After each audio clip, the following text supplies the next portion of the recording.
जैसे ही मैं कमरे में दाखिल हुआ वो बेड पर सिमट कर बैठ गई थी।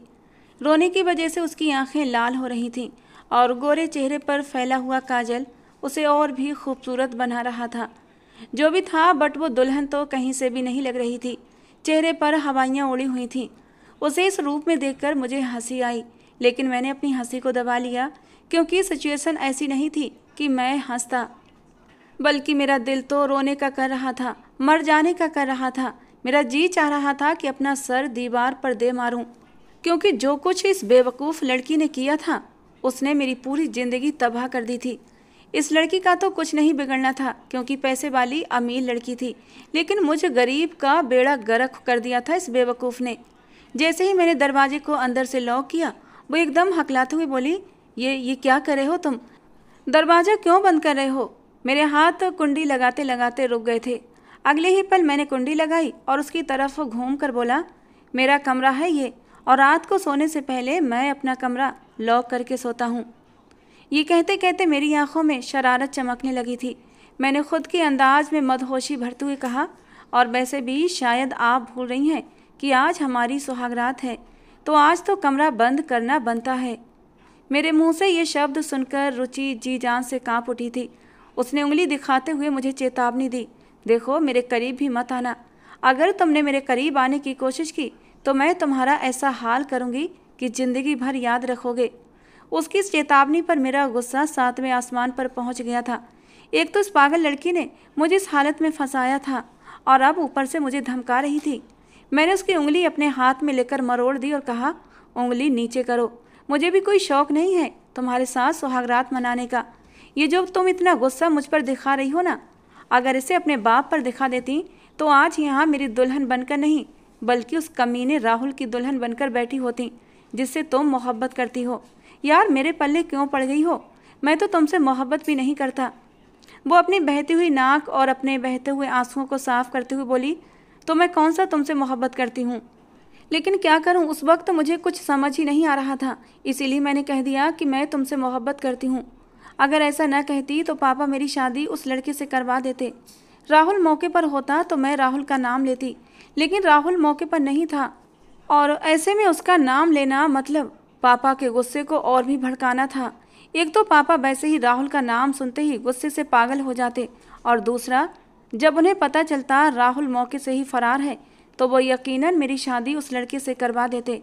पहली बात तो जब उन्हें ये पता चलता कि मैंने उनके दुश्मन के बेटे से मोहब्बत की है तो वो उसी पल मुझे मौत की सज़ा दे देते। मेरी धमकी का उन पर कोई असर होने वाला नहीं था, बल्कि वो खुशी खुशी कहते, अच्छा है अपनी ज़िंदगी ख़त्म कर लो, क्योंकि तुमने दुश्मन के बेटे से मोहब्बत करके मुझे बहुत बड़ा आघात दिया है। अपने चेहरे पर चिंता समाते हुए रुचि कहने लगी, विकास अब आगे क्या होगा मुझे समझ नहीं आ रहा। उसके चेहरे पर इस समय इतनी मासूमियत और बड़ी बड़ी आंखों में इतना डर समाया हुआ था कि मेरी हंसी निकलते निकलते बची थी। मैंने उसे और भी तंग करने के इरादे से कहा, इसमें समझने वाली क्या बात है? आगे वही होगा जो इस दुनिया की रीत है। शादी हुई है तो अब सुहागरात। शब्द मेरे मुंह में ही रह गए थे कि उसने मुझे धक्का देकर दूर धकेल दिया और कहने लगी, शर्म आनी चाहिए तुम्हें, तुम्हारे दोस्त की अमानत हूँ मैं, और तुम ऐसी बातें कर रहे हो। मैंने कहा, दोस्त की अमानत हो नहीं, दोस्त की अमानत थी, लेकिन अब तुम मेरी पत्नी हो। अरे यार, तुम इतनी जल्दी क्यों भूल जाती हो? अभी कुछ घंटे पहले ही तो तुमने अग्नि को साक्षी मानकर मेरे साथ फेरे लिए हैं। तुम्हारी मांग में सिंदूर मैंने ही भरा है, और ये जो गले में मंगलसूत्र पहना हुआ है ना, ये मेरे ही नाम का मंगलसूत्र है, तो जाहिर सी बात है सुहागरात भी मेरे साथ ही मनेगी। इस बार उसकी आंखों में आंसू चमकने लगे थे। कहने लगी, विकास प्लीज़, क्यों तंग कर रहे हो मुझे? तुम अच्छी तरह जानते हो मैं इस वक्त किस हालात से गुजर रही हूँ। ऊपर से तुम मेरी मदद करने की बजाय मुझे और डराने की कोशिश कर रहे हो। वैसे ये सच था, जितनी बुरी हालत में रुचि थी उससे ज़्यादा बुरी हालत में तो मैं खुद था। वो तो अमीर बाप की बेटी थी, दौलत की रेल पेल थी, पढ़ी लिखी खूबसूरत स्मार्ट लड़की थी। इस कंडीशन से निकलना उसके लिए कोई मुश्किल नहीं था, लेकिन जो कुछ मेरे साथ हुआ था वो मुझे समझ नहीं आ रहा था। मैंने कहा, रुचि देखो, जो कुछ हुआ वो सही नहीं हुआ, लेकिन ये मत भूलो कि ये सब कुछ तुम्हारी वजह से हुआ है। क्या ज़रूरत थी ये कहने की तुम मुझसे मोहब्बत करती हो? बल्कि उसी वक्त सच्चाई बतानी थी कि तुम राहुल से मोहब्बत करती हो। कहने लगी, हाँ अगर ये कदम नहीं उठाती और तुम्हारी ज़िंदगी तो बच जाती, लेकिन पापा मुझे जान से ज़रूर मार देते और अभी मैं यहाँ तुम्हारे कमरे में जिंदा नहीं बल्कि शमशान घाट में किसी चिता पर जल रही होती। ये कहते कहते रुचि ने अपने पर्स से मोबाइल निकाला और राहुल का नंबर लगाने लगी, लेकिन राहुल का नंबर अब भी बंद जा रहा था। उसने मोबाइल गुस्से में बेड पर फेंक दिया। मैंने कहा, रुचि देखो, मुझे नहीं लगता कि अब राहुल का फ़ोन लगेगा। पूरे 8 घंटे हो गए हैं उसका फ़ोन बंद है, और जब उसका फ़ोन खुलेगा वो तुम्हारी मिस कॉल ज़रूर देखेगा और फिर खुद ही तुम्हें फ़ोन करेगा। फ़िलहाल तुम अपने कपड़े बदलो और आराम से सो जाओ। ये कहकर मैंने भी अपनी शेरवानी उतारी और वॉशरूम में चला गया। फ्रेश होकर ढीले ढाले कपड़े पहनकर आया और ज़मीन पर एक चादर बिछाकर लेट गया। वो बोली, तुम यहाँ ज़मीन पर सोओगे? मैंने कहा, हाँ। क्यों, क्या तुम्हारे पास बेड पर सो जाऊँ? मेरी आंखों में फिर से शरारत नाच उठी थी। पता नहीं क्यों जितना ही मैं टेंशन में था उतना ही उस लड़की को देखकर मेरा शरारत करने का मन कर रहा था। मेरी बात पर वो हड़बड़ा गई, कहने लगी, नहीं मेरा मतलब था तुम ज़मीन पर कैसे सो सकते हो? मैंने कहा, सो जाऊँगा, हम गरीब लोग हैं, कहीं भी नींद आ जाती है। हाँ, तुम्हें बिस्तर के अलावा नींद नहीं आएगी क्योंकि तुम्हें नरम मुलायम गद्दों की आदत है। फ़िलहाल मेरे घर में बहुत ज़्यादा नरम मुलायम गद्दे तो नहीं, लेकिन तुम्हें इन्हीं पर काम चलाना पड़ेगा। थोड़ी बाद बॉबी फ्रेश होकर ढीले ढाले शलवार कुर्ते में बाहर आई थी और बेड पर आकर लेट गई। जो कुछ मेरे और रुचि के साथ हुआ था वो हमारी उम्मीद से परे था। मैंने कभी सोचा भी नहीं था कि ये सब हो जाएगा। रुचि राहुल से मोहब्बत करती थी और मैं इन दोनों की मोहब्बत का गवाह था। बचपन की मोहब्बत थी दोनों की, और बचपन से जवानी तक दोनों एक दूसरे के सपने संजोते आ रहे थे। मैं नीचे ज़मीन पर चादर बिछाकर लेट चुका था, लेकिन नींद आंखों से कोसों दूर थी। सारी बातें दिमाग में किसी फिल्म की तरह चलने लगी थीं। रुचि और राहुल के पापा बचपन के गहरे दोस्त थे। उनकी दोस्ती इतनी गहरी थी कि गांव से एक साथ शहर आए थे पढ़ाई करने के लिए। रुचि के पापा एक जमींदार घराने से थे, जबकि राहुल के पापा गांव के एक छोटे किसान के बेटे थे। दोनों की दोस्ती इतनी गहरी हो गई थी कि पढ़ाई के बाद उन्होंने शहर में ही बिजनेस करने का सोचा, क्योंकि गांव की ज़िंदगी दोनों को रास नहीं आई थी। बिजनेस करने के लिए रुचि के पापा के पास पैसों की कोई कमी नहीं थी, लेकिन राहुल के पापा के पास पूंजी नहीं थी। वो एक छोटे मोटे काम करके अपनी बहन की शादी करने के सपने देख रहे थे, लेकिन रुचि के पापा ने उन्हें समझाया कि अगर बिजनेस सफल हो गया तो सब कुछ ठीक हो जाएगा। और फिर तय ये हुआ कि रुचि के पापा पैसे लगाएंगे और राहुल के पापा अपना समय और मेहनत देंगे। दोनों ने मिलकर तय किया कि हम पार्टनरशिप पे बिजनेस करेंगे। राहुल के पापा को ये बात पसंद आई थी क्योंकि दिमाग में रुचि के पापा से ज़्यादा तेज थे, और यूँ रुचि के पापा बिजनेस में पैसा लगाते गए और राहुल के पापा अपना दिमाग और समय बिजनेस को देते चले गए। राहुल के पापा के तेज दिमाग की वजह से बिजनेस दिनों दिन चमकने लगा था। दोनों ने शादी की और शहर में ही सेटल हो गए। बचपन से ही दोनों के घरों में काफ़ी अच्छा आना जाना था, जिससे दोनों के घरों के बच्चों की गहरी दोस्ती हो गई थी। मैं रुचि के घर में काम करने वाले माली का बेटा था, लेकिन रुचि और राहुल कभी मेरे साथ भेदभाव नहीं करते थे। बचपन से ही मेरे साथ खेलते, मुझ पर अपनी जान छिड़कते थे। दोनों मुझसे इतनी मोहब्बत करते थे कि जिस स्कूल में उन्होंने अपना एडमिशन लिया था, अपने माँ बाप से जिद करके मेरा एडमिशन भी उसी स्कूल में करवा दिया। एक बार जब रुचि के पापा ने बिजनेस में पैसा लगाया, उसके बाद उन्होंने बिजनेस पर ध्यान देना छोड़ दिया था। उन्हें पता था कि राहुल के पापा बिजनेस संभाल लेंगे। बिजनेस की तरफ से रुचि के पापा ने ध्यान क्या हटाया, राहुल के पापा का मन बदलने लगा और एक दिन ऐसा आया कि रातों रात उन्होंने पूरा बिजनेस अपने नाम कर लिया। जब ये खबर रुचि के पापा को मिली तो गुस्से से उनका बुरा हाल हो गया था। राहुल के पापा ने साफ कह दिया कि जितना पैसा तुमने बिजनेस में लगाया था उसका डबल पैसा लो और इस बिजनेस को अलविदा कहो, क्योंकि ये बिजनेस मेरी मेहनत से खड़ा किया गया है। और फिर यहीं पर दोनों दोस्तों में गहरी दुश्मनी की शुरुआत हुई थी। इतनी गहरी दुश्मनी हो गई कि अब एक दूसरे का चेहरा भी देखना नहीं चाहते थे। दोनों एक दूसरे की जान के दुश्मन हो गए थे। लेकिन इधर रुचि और राहुल एक दूसरे से मोहब्बत करने लगे थे, पर उन्हें अपने पेरेंट्स की दुश्मनी का भी पता था। कभी कभी दोनों डरते थे कि क्या हमारा मिलन होगा। बीच में मैं उन्हें समझाता कि घबराने की ज़रूरत नहीं है, माँ बाप को अपने बच्चे प्यारे होते हैं।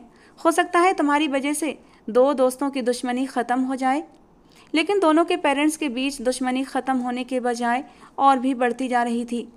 एक दिन रुचि ने रोते हुए राहुल को बताया कि उसके पापा उसकी शादी अपने दोस्त के बेटे से करवा रहे हैं, जो एक बिजनेसमैन है और ऐसा करके वो अपने बिजनेस को चमकाना चाहते हैं।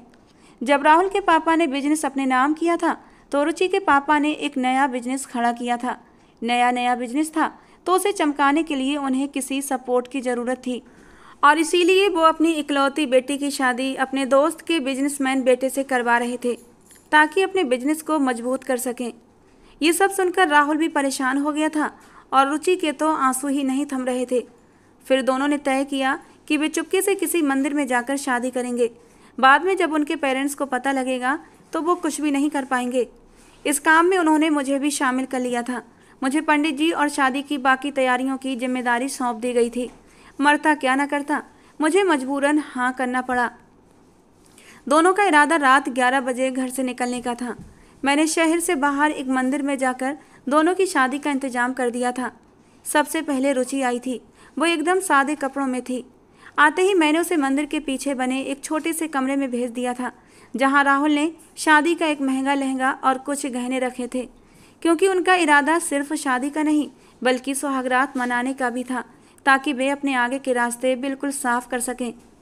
थोड़ी देर बाद रुचि तैयार होकर बाहर आ गई थी, लेकिन राहुल का अभी तक कहीं पता नहीं था। मैं बेचैनी से राहुल का इंतजार कर रहा था और उधर रुचि भी काफ़ी परेशान थी। कई बार रुचि ने राहुल को फ़ोन किया लेकिन उसका फ़ोन बंद जा रहा था। हम दोनों की ही बेचैनी बढ़ती जा रही थी कि तभी कुछ ऐसा हुआ जिसकी हमें उम्मीद नहीं थी। रुचि के पापा पुलिस वालों के साथ मंदिर में दाखिल हुए थे। आते ही उन्होंने रुचि के मुंह पर थप्पड़ों की बारिश कर दी थी। रुचि लड़खड़ाकर गिरने ही वाली थी कि मैंने उसे संभाल लिया। अगले ही पल रुचि के पापा ने मेरे चेहरे पर भी थप्पड़ बरसाने शुरू कर दिए थे। कहने लगे, कुत्ते कमीने, तेरी औकात क्या है जो तू मेरी बेटी से शादी करने के सपने देख रहा है? उसे भगाकर मेरी इज्जत को ख़राब करना चाहता है। नौकर होकर मालिक की बेटी पर नज़र डालने की हिम्मत कैसे हुई तेरी? फिर वो रुचि की तरफ मुड़े और कहने लगे, रुचि, जो कुछ भी किया तुमने गलत किया, लेकिन शुरुआत तुमने की थी, अब इसका अंत मैं करूँगा। इसके बाद उन्होंने किसी को फ़ोन लगाया और कहने लगे, कितनी देर में पहुँच रहे हो? सामने से न जाने क्या कहा गया कि उन्होंने ठीक है कहकर फ़ोन काट दिया और ठीक 3 मिनट के बाद जो मंदिर में दाखिल हुआ उसे देखकर रुचि के होश उड़ गए थे, क्योंकि मंदिर में दाखिल होने वाला कोई और नहीं बल्कि वही लड़का था जिससे रुचि के पापा उसकी शादी करवाना चाहते थे। रुचि के पापा कहने लगे, जब शादी की तैयारियां हो ही गई हैं तो अब तुम्हारी शादी ज़रूर होगी, लेकिन मेरे बताए लड़के से, इस 2 टके के नौकर के बेटे से नहीं। रुचि के पापा को गलतफहमी हो रही थी और उनकी गलतफहमी दूर करने के लिए मैं आगे बढ़ा। मैंने कहा, अंकल, आप गलत सोच रहे हैं, रुचि और मेरी शादी। इससे पहले मैं कुछ और बोल पाता, रुचि ने मेरा हाथ पकड़कर मुझे रोक दिया। आगे बढ़कर कहने लगी, पापा, मैं मर जाऊंगी लेकिन मैं आपके बताए लड़के से शादी नहीं करूंगी। मैं विकास से प्यार करती हूं और उसी से शादी करूंगी, और अगर आपने मेरी शादी विकास से नहीं कराई तो मैं अपनी जान दे दूंगी। मैं हैरान रह गया था कि रुचि ने ऐसा क्यों कहा। उसे तो राहुल का नाम लेना चाहिए था, लेकिन उसने मेरा नाम क्यों लिया? और अगले ही पल उसने पास खड़े कांस्टेबल से पिस्तौल लेकर अपने सिर पर रख ली। कहने लगी, पापा, अगर आज मेरी शादी विकास से नहीं कराई गई तो मैं अपनी जान दे दूंगी। अपनी बेटी की इस हरकत पर रुचि के पापा गुस्से से भर गए थे, लेकिन रुचि उनकी इकलौती बेटी थी और वो उसे यूं मरते हुए नहीं देख सकते थे। मजबूरन रुचि के पापा को इस शादी के लिए मानना पड़ा। मेरे तो 14 तबक रोशन हो गए थे। ये रुचि क्या कर रही थी मुझे समझ नहीं आ रहा था, और अगले ही पल मेरी शादी रुचि के साथ हो रही थी। मैं उसे गुस्से से घूर रहा था। मैं कुछ कहने की कोशिश कर रहा था, लेकिन वो आंखों से ही मुझे चुप रहने का इशारा कर रही थी। जब मैं उसकी मांग में सिंदूर भरने के लिए उसके करीब गया तो चुपके से उसके कान में फुसफुसाया, रुचि, अभी भी समय है, सच्चाई बता दो, वरना तुम मेरी पत्नी बन जाओगी। रुचि कहने लगी, विकास, अपना काम करो, मैंने सब सोच लिया है। मंगलसूत्र पहनाते वक्त भी मैंने उसे समझाने की कोशिश की थी, लेकिन वो न जाने क्या सोचे बैठी थी। उधर राहुल अभी तक नहीं आया था, यह शायद आकर ये तमाशा देखकर लौट गया था, मैं कह नहीं सकता। खैर, रुचि और मेरी शादी हो चुकी थी। रुचि के पापा बहुत गुस्से में थे। जब वो आशीर्वाद लेने के लिए उनके पास गई तो उन्होंने आशीर्वाद भी नहीं दिया था और गुस्से से अपने आदमियों के साथ मंदिर से चले गए। मरता क्या न करता, मैं रुचि को अपने घर ले आया। मेरे माँ बाप भी परेशान हो गए थे। कहने लगे, विकास, ये क्या कर दिया तुमने? मालिक ने हमें सहारा दिया था जिसकी वजह से हमारी रोजी रोटी चल रही थी, और तुमने उसकी लड़की से इश्क कर लिया। अब मालिक नौकरी से निकाल देंगे, तुम्हारी भी अभी पढ़ाई पूरी नहीं हुई है, क्या करोगे अब? मेरे पापा को अपनी रोजी रोटी की चिंता थी और मेरी पूरी ज़िंदगी तबाह हो रही थी। मैं रुचि से प्यार नहीं करता था और ना ही रुचि मुझसे प्यार करती थी। फिर भला मैं उसके साथ ये सब जानकर कैसे ज़िंदगी गुजार सकता था कि वो किसी और से मोहब्बत करती है। मैंने रुचि का हाथ पकड़कर उसे कमरे में ले जाकर छोड़ दिया था और मैं खुद बाहर आ गया। मैं राहुल की खबर लेना चाहता था। आखिर वो कहाँ गायब हो गया था कि उसकी कोई खबर नहीं थी। मैंने उसे ढूंढने और उससे संपर्क करने की हर मुमकिन कोशिश की, लेकिन वो मुझे कहीं नहीं मिला। थक हार कर मैं घर वापस लौट आया। मैंने एक नज़र बेड पर सोई रुचि की तरफ देखा, जो शायद बेखबर सो रही थी या फिर सोने का नाटक कर रही थी। पता नहीं आगे क्या होगा। मुझे सोए अभी कुछ ही देर हुई थी कि मुझे अपने पैर पर कुछ रेंगता हुआ महसूस हुआ था। मैं एक झटके से उठकर बैठ गया था। कुछ तो था जो रेंगता हुआ मेरे पैर के ऊपर तक आ रहा था। मैंने जल्दी से पास रखा मोबाइल उठाया, उसकी टॉर्च लाइट ऑन की और देखा तो मैंने जल्दी से अपने पैर को झटका था, क्योंकि मेरे पैर पर एक बड़ा और मोटा सा कॉकरोच रेंग रहा था। फिर मेरी दोबारा हिम्मत नहीं हुई थी कि मैं फिर से ज़मीन पर सो जाऊं, क्योंकि कॉकरोच अगर मेरे कान में घुस गया तो लेने के देने पड़ जाते। कुछ सोचकर मैंने अपना तकिया उठाया, चादर उठाई और रुचि के बराबर में अपना तकिया रखकर लेट गया। मैंने अपने और रुचि के बीच में तकियों की एक बाउंड्री भी बना दी थी। यार, इस लड़की ने मुझे किस मुसीबत में फंसा दिया है। यही सब सोचते सोचते मैं सो गया था। सुबह मेरी नींद किसी नर्म एहसास की वजह से खुली थी। मैंने आंखें खोल कर देखा तो रुचि मेरे बेहद करीब थी। मेरा एक हाथ उसके सीने पर था और पैर उसके पैरों पर थे। इस स्थिति को देखकर मैं घबरा गया था। जल्दी से मैंने अपना हाथ और अपने पैर हटाए। मैंने रुचि को झंझोड़ कर उठाया और कहा, तुम्हारी हिम्मत कैसे हुई मेरे करीब आने की? वो भी अचानक उठकर बैठी और गुस्से में कहने लगी, बेवकूफ़ इंसान, मैं तुम्हारे करीब नहीं आई, तुम मेरे करीब आए हो। तुम तो नीचे ज़मीन पर सोए थे ना, फिर ऊपर बिस्तर पर कैसे पहुँचे? और मुझे शर्मिंदा होना पड़ा। मैंने कहा, नीचे कॉकरोच था इसलिए मैं ऊपर बेड पर आ गया था। बिस्तर पर जगह कम थी इसलिए मैंने बीच में तकिया रखकर सोया था। लेकिन पता नहीं कब वो तकिया हट गया और हम इतने करीब आ गए। मैं बाथरूम में गया कि तभी दरवाजे पर दस्तक हुई। जब मैंने दरवाज़ा खोला तो सामने राहुल खड़ा था। उसे देखकर मैं और रुचि दोनों ही हैरान रह गए थे।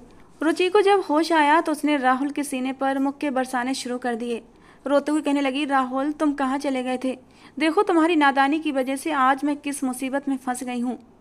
वो भी काफ़ी हद तक परेशान था। कहने लगा, बेवकूफ़ लड़की, लेकिन ये सब करने की क्या ज़रूरत थी?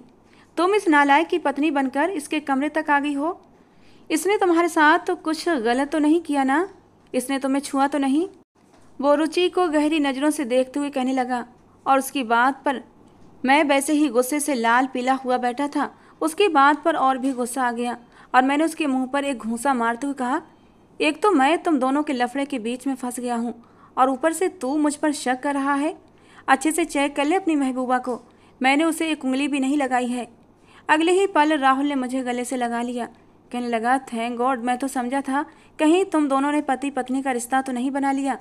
फिर उसने रुचि की तरफ मुड़ते हुए कहा, रुचि तुम ठीक हो ना? फिर रुचि के कान के करीब अपना मुंह ले जाकर कहने लगा, वैसे रुचि सच सच बताओ, मुझे इस कमीने का बिल्कुल भी विश्वास नहीं है। इसने रात को तुम्हें तंग तो नहीं किया? तुम्हारे करीब आने की कोशिश तो नहीं की थी? रुचि कहने लगी, राहुल कैसी बातें कर रहे हो? तुम्हें अपने दोस्त पर विश्वास नहीं और तुम्हें मुझ पर भी विश्वास नहीं। खैर, हम तीनों कमरे में बंद होकर बैठ गए थे और राहुल ने बताया कि रात उसे पापा ने किसी ज़रूरी काम से शहर से बाहर भेज दिया था। कहने लगा, मैं जल्दी जल्दी टाइम से आने की कोशिश कर रहा था, लेकिन लाख कोशिश के बावजूद मैं टाइम से नहीं आ सका। मैंने सोचा तुम्हें फ़ोन करके बता दूं, लेकिन जैसे ही फ़ोन जेब से निकाला वो हाथ से छूटकर ज़मीन पर गिर गया और फिर उसने काम करना ही बंद कर दिया। जैसे तैसे मैं मंदिर पहुंचा था, लेकिन तब तक सब कुछ ख़त्म हो चुका था। तुम इस कमीने से शादी कर चुकी थी। वहाँ पर मौजूद मेरे आदमियों ने मुझे सब कुछ बता दिया था। अब जबकि तुम इसकी पत्नी बन चुकी थी, फिर मैं चुपचाप वहाँ से लौट आया। मैंने सोचा कि जो भी सारा मामला है सुबह हैंडल करूँगा। मैं, राहुल और रुचि बैठे आगे के प्लान के बारे में सोच रहे थे कि अब आगे क्या करना है। फिर तय ये हुआ कि कुछ महीने तक हम पति पत्नी बनने का नाटक करेंगे। उसके बाद मैं रुचि को तलाक दे दूँगा और फिर रुचि और राहुल आपस में शादी कर लेंगे। हम तीनों की यूनिवर्सिटी का आखिरी सेमेस्टर ख़त्म होने वाला था और कुछ ही दिनों में हमारे पेपर थे। सब कुछ भूलकर हम परीक्षाओं की तैयारी में लग गए थे। रुचि मेरे साथ यूनिवर्सिटी जाती थी और मेरे साथ ही वापस आ जाती, लेकिन जितने समय वो यूनिवर्सिटी में रहती, पेपर ख़त्म करने के बाद वो राहुल के साथ हो जाती थी। हालांकि पहले भी वो राहुल के साथ समय बिताती थी, लेकिन अब पता नहीं क्यों जब वो राहुल के साथ जाती तो मेरा दिल बेचैन होने लगता था। मेरा मन करता कि वो राहुल के साथ न जाए, लेकिन मैं उसे रोक नहीं सकता था और अपने मन को समझाता। जैसे जैसे हमारे एग्ज़ाम ख़त्म हो रहे थे, मैं अब नौकरी की तलाश में लग गया था, क्योंकि फ़िलहाल कुछ महीने तो मुझे रुचि को अपने साथ ही रखना था। रुचि बड़े घर की बेटी थी और मेरे छोटे से 2 कमरों के मकान में उसे एडजस्ट करने में काफ़ी मुश्किल हो रही थी। उसे तकलीफ़ें हो रही थीं, लेकिन वो हिम्मत से सामना कर रही थी और मुझसे कोई भी शिकायत नहीं करती थी। उसने समझ लिया था कि जो कुछ हो रहा था उसमें मेरी मर्जी शामिल नहीं थी, बल्कि मैं उसकी जिम्मेदारी निभा रहा था। धीरे धीरे मैंने घर में थोड़े बहुत बदलाव करना शुरू कर दिए थे, जैसे कि कमरे में एक सोफ़ा डलवाया ताकि मुझे सोने में कोई दिक्कत ना हो। फर्श टूटा हुआ था और कॉकरोच और चींटियों का डर था। मैं अब सोफ़े पर सोता और रुचि बिस्तर पर। रुचि के माता पिता इकलौती बेटी से कब तक नाराज़ रहते। एक दिन उसके मम्मी पापा उससे मिलने आए और घर की हालत देखकर उनका दिल पिघल गया। उन्होंने रुचि को माफ़ कर दिया और मेरी नौकरी भी एक बड़ी कंपनी में लगवा दी। साथ ही एक फ्लैट भी रुचि के नाम कर दिया और कहा कि तुम लोग वहाँ शिफ्ट हो जाओ। हालांकि मैंने ये फ्लैट लेने से उसे मना किया था, लेकिन रुचि ने मुझे समझाया तो मैं मान गया था। लेकिन फ़िलहाल मैं रुचि के फ्लैट पर कोई हक नहीं रखता था, क्योंकि वो सिर्फ मेरे नाम की पत्नी थी। इसलिए मैंने उस फ्लैट में शिफ्ट होने से साफ इनकार कर दिया। रुचि ने भी फिर ज़्यादा बहस नहीं की थी। रुचि के पापा ने मेरे पापा को भी नौकरी पर रख लिया था, जिससे घर के हालात अब धीरे धीरे ठीक होने लगे थे। रुचि अब धीरे धीरे घर में एडजस्ट हो रही थी और मुझसे बातें भी करने लगी थी। एक दिन जब मम्मी पापा किसी शादी में गए हुए थे तो मैं और रुचि घर पर अकेले थे। रात का अंधेरा गहरा हो चुका था और कि तभी अचानक लाइट चली गई। मैंने रुचि से कहा कि मैं किचन से माचिस और कैंडल लेकर आता हूँ, लेकिन तभी किचन से बर्तनों के गिरने की आवाज़ें आई थीं। रुचि डर के मारे मेरे पास आई और मेरा हाथ पकड़ लिया। मैंने उसे शांत करने की कोशिश की, लेकिन जब दूसरी बार आवाज़ आई तो वो डर के मारे मेरे सीने से चिपक गई। रुचि के इतने करीब होने पर मेरे दिल की धड़कनें तेज हुई थीं। मैंने कहा, रुचि, घबराने की ज़रूरत नहीं है, ज़रूर किचन में चूहे होंगे। लेकिन रुचि इतना ज़्यादा डरी हुई थी कि डर की वजह से वो काँप रही थी और मुझे छोड़ने को तैयार नहीं थी। मैं एक जवान मर्द था। मेरे सीने से लगी वो खूबसूरत नाजुक सी लड़की मेरी पत्नी थी। मेरे दिल में जज्बात मचलने शुरू हो गए थे। अचानक ही मेरे हाथ उठे और उसकी कमर पर लिपट गए। मैंने उसे अपनी बाहों में ले लिया और कहा, रुचि, कुछ नहीं है, बस चूहे होंगे। लेकिन सच कहूँ तो उस वक्त मेरी भी धड़कनें तेज़ थीं। जी चाह रहा था कभी लाइट ना आए और रुचि कभी मुझसे दूर ना जाए, लेकिन ये एक बचकानी सी विश थी जो पूरी नहीं होनी थी। लाइट अचानक आ गई। जब रुचि ने खुद को मेरे इतना करीब पाया और उसे कुछ एहसास हुआ तो रुचि झेंप गई। हम दोनों अलग हो गए और मैंने किचन में जाकर देखा कि सच में चूहे बर्तनों से खेल रहे थे और मैंने भी ऑफिस जाना शुरू कर दिया था। दिन रूटीन पर आने लगे थे और एक दिन जब मैं ऑफिस से घर आया तो रुचि घर पर नहीं थी। मम्मी पापा ने बताया कि वो अपनी दोस्त से मिलने गई है, लेकिन मैं अच्छी तरह जानता था कि वो राहुल से मिलने गई है। थोड़ी देर बाद जब रुचि वापस आई तो उसकी आंखें लाल हो रही थीं। वो सीधा कमरे में चली गई और मैं उसके पीछे गया। रुचि मुझे देखते ही फूट फूट कर रोने लगी। रोते रोते उसने अपना सर मेरे कंधे से टिका दिया। मैंने उसके सर को सहलाते हुए उसे तसल्ली दी और कहा, रुचि, बताओ तो सही, आखिर हुआ क्या है। और फिर रुचि ने रोते हुए मुझे बताया, विकास, राहुल मुझ पर शक करने लगा है। उसे लगता है कि हम दोनों अकेले रहते हैं तो हम एक दूसरे के करीब आ जाते होंगे। ये सुनकर मुझे बहुत दुख हुआ। मैंने रुचि से कहा, रुचि, इस सब का एक ही हल है, मैं तुम्हें तलाक दे देता हूँ और तुम राहुल के पास चली जाओ। इस पर रुचि चुप हो गई थी। तलाक का नाम लेते हुए मेरा दिल कांप रहा था। पता नहीं क्यों मुझे अब रुचि का साथ अच्छा लगने लगा था। मेरा जी चाहता कि रुचि हमेशा हमेशा के लिए मेरे पास रुक जाए। मैं रुचि के साथ अपनी ज़िंदगी शुरू करना चाहता था। ये कहना गलत नहीं होगा कि मुझे रुचि से मोहब्बत हो गई थी, और जब मुझे इस बात का एहसास हुआ तो मैं खुद अपने हालत पर हैरान था। सब कुछ जानते बूझते मैं कैसे रुचि से मोहब्बत कर सकता था। लेकिन शायद 7 फेरों का यही जादू होता है कि खुद ब खुद हमारे दिल में अपने साथी के लिए मोहब्बत आने लगती है। और मोहब्बत एक एहसास होता है, एक जादुई एहसास, और ये मोहब्बत का एहसास किसी को जानबूझकर या किसी प्लानिंग के साथ नहीं होता, बल्कि ये एक ऐसा एहसास है जो खुद ब खुद दिल में जन्म लेता है। और यही हाल मेरा रुचि के लिए था। मैं ज़िंदगी को रूटीन पर लाने की मुमकिन कोशिश कर रहा था, लेकिन अब मेरा मन रुचि में ही अटकने लगा था। ऑफिस में भी रुचि का ख्याल बार बार आता। अब तो राहुल ने भी मुझ पर प्रेशर डालना शुरू कर दिया था कि रुचि को तलाक दो, मैं उससे शादी करूँगा। और मजबूरन मैंने तलाक के पेपर तैयार करवाने शुरू कर दिए थे। मैंने रुचि को भी इसके बारे में बताया, लेकिन वो कुछ भी नहीं बोली। एक उम्मीद थी कि शायद रुचि इस रिश्ते को ना तोड़े और इसे आगे चलाने की बात कहे, लेकिन उसकी खामोशी ने मेरे दिल में मायूसी भर दी थी। उस दिन जब हम तीनों, मैं, रुचि और राहुल, कोर्ट में वकील के सामने बैठे थे, तो मेरा दिल अंदर से रो रहा था। आज रुचि हमेशा हमेशा के लिए मुझसे दूर जा रही थी। जब मैंने तलाक के पेपर पर साइन करने ही वाला था, तो रुचि ने मेरा हाथ रोक लिया। कहने लगी, विकास, तलाक से पहले मैं कुछ बातें राहुल के सामने साफ करना चाहती हूँ। अगर वो सब कुछ जानते हुए भी मुझे अपनाने के लिए तैयार है, तो मैं ये तलाक के पेपर साइन कर दूँगी। मैं और राहुल हैरानी से रुचि की तरफ देखने लगे। रुचि की नज़रें झुकी हुई थीं। उसने कहना शुरू किया, राहुल, तुम्हें लगता है ना कि विकास ने मुझे छुआ होगा, वो मेरे करीब आया होगा? तो मैं आज तुम्हें पूरी सच्चाई बताना चाहती हूँ। राहुल, विकास ने मुझे एक बार नहीं बल्कि कई बार छुआ है। शादी की पहली रात ही वो मेरे पास सोया था, इतना करीब कि उसके हाथ मेरे ऊपर थे। उस रात विकास मुझे अपनी बाहों में लेकर सोया था। हाँ, हम साथ सोए थे, लेकिन हम कोई प्लानिंग से एक साथ नहीं सोए थे। जो कुछ हुआ था वो बस इत्तेफाक से हुआ था। हाँ, हम एक साथ ज़रूर सोए थे, लेकिन इससे आगे कुछ भी नहीं हुआ था। हमने अपनी हद पार नहीं की थी। इसके बाद भी जब मैं डर गई थी, तो विकास ने मुझे अपनी बाहों में लेकर मेरा डर कम किया था। रुचि ने आगे कहा, राहुल, कई बार ऐसा हुआ जब मैं दुखी होती थी, परेशान होती थी, मेरा दिल किसी मेहरबान कंधे की तलाश में होता था कि जिसके कंधे पर सर रखकर मैं अपने दिल का गम हल्का कर सकूं, तो मैंने विकास का सहारा लिया।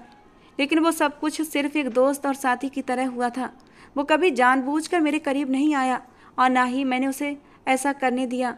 लेकिन अगर तुम इस सब के बाद भी मुझे अपनाने के लिए तैयार हो, तो मैं ये तलाक के पेपर साइन कर दूंगी। राहुल ने हक्का बक्का होकर रुचि की बातें सुनी। उसने कहा, लेकिन तुमने तो मुझसे कहा था कि विकास ने तुम्हें एक बार भी नहीं छुआ, और अब तुम कह रही हो कि वो तुम्हारे करीब आया था, बल्कि काफ़ी करीब आया था। अगर तुम खुद ही कह रही हो कि तुम दोनों कई बार करीब आए हो, तो मैं कैसे यकीन कर लूँ कि इससे आगे कुछ नहीं हुआ होगा? तुम दोनों जवान हो, दोनों के जज्बात हैं। क्या पता कोई ऐसा नाजुक पल आया हो कि तुम बह गए हो। रुचि, अब मैं तुमसे तब तक शादी नहीं करूँगा जब तक मैं तुम्हारा मेडिकल चेकअप ना करा लूँ। राहुल की बातें सुनकर मैं और रुचि दोनों ही चौंक गए थे कि तभी रुचि मेरी तरफ मुड़ी और बोली, विकास, तुम्हें मेरे और राहुल के बारे में सब पता है। तुमने हमेशा हमें साथ देखा है। तुम्हें यह भी पता है कि मैं और राहुल अकेले में भी मिला करते थे। लेकिन एक बात मैं तुम्हें भी क्लियर कर दूं कि कभी मैंने राहुल के साथ अपनी लिमिट क्रॉस नहीं की थी। सब कुछ मैंने अपनी शादी के बाद के लिए बचा रखा था। अब मैं तुमसे पूछना चाहती हूँ, क्या तुम जिंदगी भर के लिए मेरा हाथ थामोगे, बिना किसी शक के, बिना किसी चेकअप के? रुचि की आंखों में आंसू आ गए थे। उसकी बातों से मेरे दिल में खुशी की लहर दौड़ गई थी। मैंने उसके हाथों को अपने हाथों में थाम लिया। मैंने कहा, रुचि, मुझे कोई फ़र्क नहीं पड़ता कि तुम्हारा और राहुल का अतीत किया था। जब से तुम मेरी पत्नी बनी हो, मैंने तुम्हें दिल से अपनाया है। कब तुम्हारी मोहब्बत मेरे दिल में जन्म लेने लगी, मुझे पता ही नहीं चला। लेकिन फिर भी तुम्हारी खुशी की खातिर तुम्हें राहुल के हवाले करने जा रहा था। मैं जानता हूँ कि तुमने हमेशा अपनी और राहुल की मोहब्बत की खातिर सब कुछ सहा है, लेकिन अब तुम मेरी हो और मुझे तुम पर पूरा यकीन है। रुचि मेरी बात सुनकर रोते हुए मेरे सीने से लग गई थी। कहने लगी, नहीं विकास, अब मैंने असल मोहब्बत समझी है। मैं अब तुमसे सच्ची मोहब्बत करती हूँ। राहुल, तुम जा सकते हो। मैं विकास को नहीं छोड़ सकती। मैं उसके साथ अपनी पूरी ज़िंदगी बिताना चाहती हूँ। राहुल ज़ोर से हंसा था। कहने लगा, मुझे तो पहले से ही पता था कि तुम दोनों एक दूसरे से प्यार कर बैठे हो। खैर, अच्छा ही हुआ कि तुमने मेरे साथ शादी करके मेरी ज़िंदगी ख़राब नहीं की। तुम दोनों को तुम्हारी शादी मुबारक हो। ये कहते हुए राहुल कोर्ट से बाहर चला गया था। रुचि और मैं घर वापस लौट आए थे। दिल खुश तो था, लेकिन रुचि की रोती हुई आंखों को देखकर मेरे दिल में हल्की सी उदासी भी थी। क्या सच में वो मुझसे मोहब्बत करती थी, या सिर्फ राहुल की शक की वजह से उसके दिल में गुस्सा है जो उसे मेरी तरफ खींच रहा था? मैं कुछ भी समझ नहीं पा रहा था। फिर भी जो भी हो, मैं बहुत खुश था। जब हम घर पहुँचे और खाना खा लिया तो हम अपने कमरे में आ गए थे। रुचि बेड पर लेट गई जबकि मैं सोफ़े की तरफ बढ़ने लगा। मुझे सोफ़े की तरफ जाते देख रुचि कहने लगी, विकास, तुम तो मुझसे मोहब्बत के दावे करते थे ना, फिर यूँ मुझसे दूर क्यों जा रहे हो? अब जबकि तुम मुझे दिल से अपना चुके हो तो मेरे करीब आओ। उसके खुले ऑफ़र से मैं हैरान रह गया था। मैंने चौंक कर रुचि की तरफ देखा। मैं तो खुद इस बात को लेकर परेशान था कि मैं अपना रिश्ता रुचि के साथ आगे कैसे बढ़ाऊं, लेकिन रुचि ने एक ही पल में मेरी सारी परेशानियों को दूर कर दिया था। मैं जल्दी से जाकर बेड पर उसके पास बैठ गया। रुचि ने मेरे हाथ थाम लिए और कहने लगी, विकास, जानते हो, कई बार रातों को मेरे मन में ख्याल आता था कि मैं तुम्हारे करीब आऊं, तुम्हारे सीने पर सिर रखकर लेट जाऊं, तुम्हारी सांसों को महसूस करूं, तुम्हारी खुशबू को अपने जिस्म में उतार लूं। लेकिन मैं हमेशा खुद को रोक लेती थी। मुझे लगता था कि मैं राहुल की अमानत हूँ, लेकिन अब जाकर मुझे एहसास हुआ कि मैं तो तुम्हारी ही अमानत थी। कब तुम्हारी मोहब्बत मेरे दिल में भरने लगी मुझे पता ही नहीं चला।